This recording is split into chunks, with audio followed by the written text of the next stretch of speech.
Hey class, today we're going to be talking about subtraction. We're going to look at 3 different methods to do it. So as we go through today's lesson, I want you to just be thinking about which one of these methods feels the most comfortable, which one of them makes the most sense, and then that's the one you're going to choose to primarily use when you solve subtraction. So the first method we're going to look at is the trade first method. So we're going to be using the same 3 problems for all 3 methods. It does not matter if you already know the correct answer. I'm more interested in the strategy used to get there, the process that gets you to your answer. So we'll use the same problems, and that's not going to be an issue. So the first one we are going to do is 512 minus 364. Notice in the trade first method I'm going to leave a little bit of space in between the numbers. I'm going to spread it out a little bit. That's going to help with the strategy a little bit.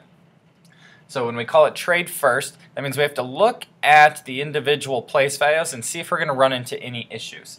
When we're talking about subtraction, it means we're starting with an amount, we're taking things away, and we can't take more away than we already have. So when we look at the ones place in this problem, we already see that there's an issue because I only have a 2 here, but I need to take away a 4. I can't take away 4 from 2 right now.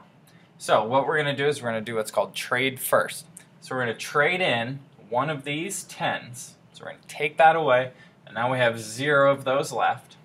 And that 1 10 is going to give us 10 ones. So we have 2 already, plus the 10 we just traded for. That's going to give us 12. So we traded first, now we can subtract. 12 minus 4 is going to give you an 8. Then we keep moving our way through the problem. Now we have a 0 minus 6. 0 tens minus 6 tens. We have another problem, so we need to trade first. So we're going to borrow one of these hundreds. So that is going to bring that down to a 4. We're taking one of those hundreds, we're trading it in for 10 tens. So we didn't have any. We traded for 10, so now we have 10 tens minus 6 tens gives us 4 tens. And we have 4 hundreds minus 3 hundreds. We can do that. The top number is greater, so we can just go ahead and do that. So 4 minus 3 is going to give me a 1. We end up with 148. Here's our next problem right here. 84 minus 38. So what I want you to do is I want you to pause the video.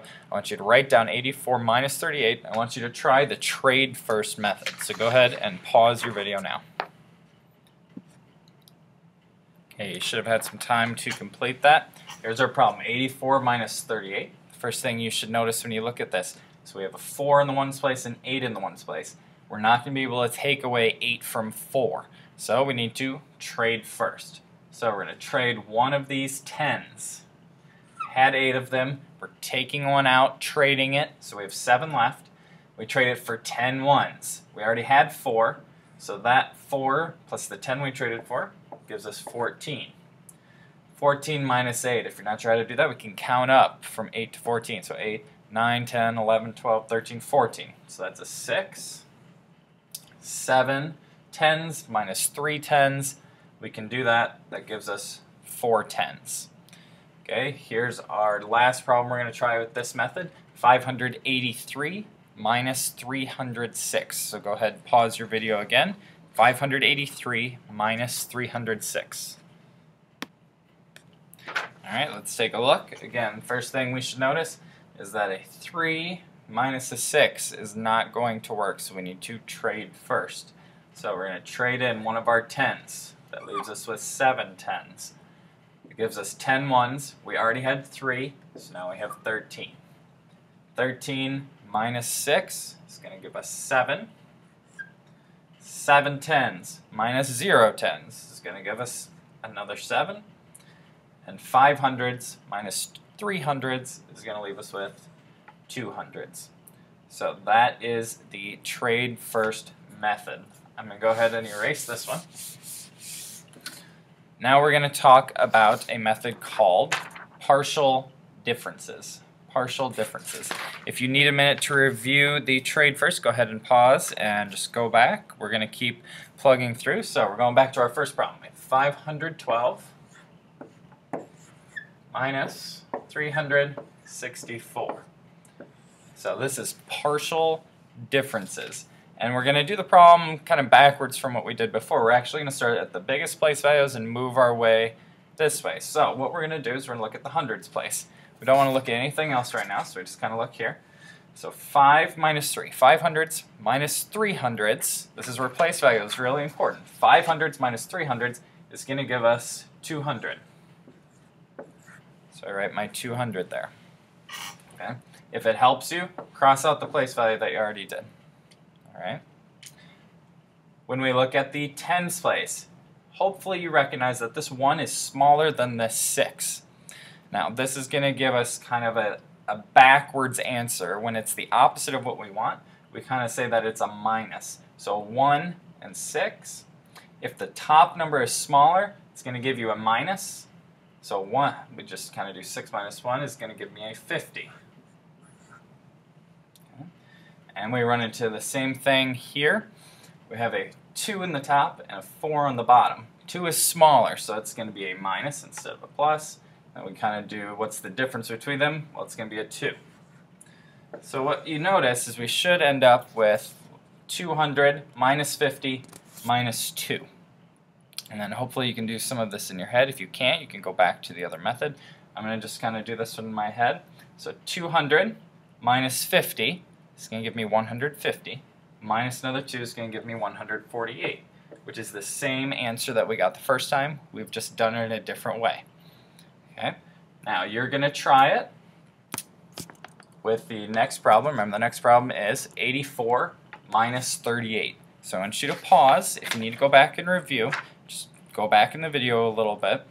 But pause it and try 84 minus 38 with the partial differences method. Alright, let's look at partial differences. Again, we're going to start at the bigger place values and work our way over. So we're looking at 8 tens minus 3 tens. That's just going to be a 50. I'm looking at a 4 ones minus 8 ones, and that's where we have the opposite of what we want. So it's going to be a minus, and the difference between those is a 4. So we end up with 50 minus 4, which is a little bit easier problem for some of us to do. And if you want to switch to trade first method at this point, that's fine, or you can just kind of think about what it is. If I have 50 something, I take 4 away, we should end up with 46. Same answer as we got the first time, different strategy. A lot of different ways to get to the same problem. So we're going to go to that last problem now, 583 minus 306. Go ahead and pause and try that now. Alright, let's solve this problem using the partial differences method. Again, we're going to start the larger place values and work our way to the right. So we have 5 hundredths minus 3 hundredths gives us 200. 8 tens minus 0 tens gives us 80. 3 ones minus 6 ones. Okay, the top number is smaller, so that's going to make that a subtraction. And the difference between these is going to be a 3. So, as we're looking at this, we have 280, so 280 minus the 3 is going to give us 277. So, same answer that we've gotten the last time we did it. Same answer we're going to get next time with a different strategy. So, that is the partial differences method. I want you to just pause for a moment and write down out of the 2 methods that we've done, partial differences and the trade first method, which one are you more comfortable with right now? So go ahead and pause, write that down, and then we're going to look at one more strategy. Alrighty, we're going to look at one more strategy. Notice I've written the subtraction problem a little bit smaller this time. The reason being that we're going to use a number line in this strategy. So we have a number line, and the strategy that we're going to do is called counting up. So if we're going to count up, that means we probably need to start lower and then count up. So what you're going to do in counting up is you're going to take the smaller number, usually the one that's on the bottom here, and you're going to put that way over here at this end of the number line. And we are going to be counting up to 512. And what we're going to do is we're going to just take some jumps to try to get there. Now, I like to do it in an organized way that keeps my brain working right. I make less mistakes. So what I like to do is I like to get to zeros. Because once I get a lot of things to zeros, it's easier to make one last big jump to get over here. So the first thing I'm going to do is I'm going to look. I have 364. I want to get a 0 in that ones place. And so when I'm looking at that, I need to make a 10. That will give me a 0 there. So I need to know what number do I add on there to get to a 10. If I have a 4, I know that's going to be a 6. So I'm going to do this, and I'm going to write plus 6. And that gets me up to 370. So I'm at 370. Now I want to try to get a 0 in this tens place. So if there's a 7 there, and I need to make a 10, I'm going to add a 3. A 3 in the tens place is going to be worth 30. So I'm going to add a 30. And if I add a 30 to that, that's going to bump me up to 400. Now, there's a couple different things you could do here. So I'm going to show you one way, then I'm going to erase it, and then I'm going to show you the other way. Some of you will like to just go ahead and do the hundreds and then add on what's left. So I'm at a 400. I need to get to a 500. So I could just add a 100. That gets me to 500. Then to go from 500 to 12, I just need to add another 12. Then to get my answer, I'm going to add all these things, all my jumps up together. So I have 100, I have a 30, I have 12, I have a 6. When I add all this together, I'm going to get an 8, 4, 148, which is exactly what we got the first time, the first 2 times we did the problem. Okay, I'm going to show you that other way now. So I'm going to erase this jump, I'm going to erase this jump. Some of you, when you get to this point, may recognize that you see how you could just make one final jump, and that's totally fine. The quicker jumps you can make, the faster you get done. That's okay as long as you're not making little errors. So to go from 400 to 512, you could just do one more jump. Some of you will recognize that that's 112. And we just add those together. 112, 30, and 6. We get an 8, a 4, and a 1. So 148. So let me help you set up the next one before we pause. The next problem we're going to do is going to be that 84 minus 38. Again, you can write it a little bit smaller there if you'd like to. And then you're going to put a number line. Remember, the smaller number goes over here, so we have our 38. And we're counting up to 84. So I want you to go ahead and pause your video, see if you can make some jumps, get up to 84, and hopefully you get the same answer that we've gotten the last 2 times that we did the problem. Alright, let's take a look. The first thing I like to do, remember, is to make a 10 in that ones place so I can get that to a 0. So if I'm at an 8, I'm going to add a 2. So that's just a little jump. So I'm going to add a 2, that gets me up to 40. Some of you right now, you'll see that there's one jump you can make, and that you're comfortable with that, go for it. If you're not, then you need to recognize that we have an 8 here. So we don't want to get that tens place up to a 10, because then we're going to end up going too high. So we could just try to get that tens place to match this tens place. So I have a 4 there, I have an 8 here, so that's going to be a 4 in the tens place. So that's going to be worth 40, and that puts me at 80. And then you should notice that from 80 to 84, it's going to be a plus 4.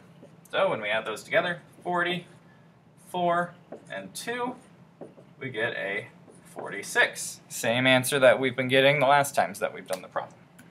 Okay, let's go ahead and do that last one. Again, I'll help you get it set up. So we have 583 minus 306. We're going to draw our number line. This number is going to go over here, 306. Top number is going to go over here, 583. Go ahead and pause your video when you're ready, and go ahead and try that, and we'll see if you can do the strategy correctly. Alright, let's look at this one. We're at 306. I want to make a 10 in that ones place, so I'm going to add a 4. So I do a little jump of 4. That gets me up to 310. And I'm going to make a 10 in that tens place. So I have a 1, so I'm going to add a 9. A 9 in the tens place is going to be worth 90. So we're going to add a 90 in there. So we get to a 400. I'm going to go ahead and just make one jump now to go from 400 to 583. I'm just going to jump all the way there. I'm going to add 183. Some of you may have done it differently, but let's just see if we get the same answer. So we add all of our jumps together. So 183, 90, and 4. We get 7, a 17, and a 2 for 277. Now this strategy is going to work really well for those of you that like to do addition more than you like to do subtraction. So what I want you to do right now is just write down out of the three strategies. We have counting up, we have partial differences, and we have the trade first method. Out of those three, which one do you like the best? And we're going to work with those during our next lesson. So write down which one you have now. Write down if you're feeling beginning, developing, or secure in subtraction of multi-digit numbers.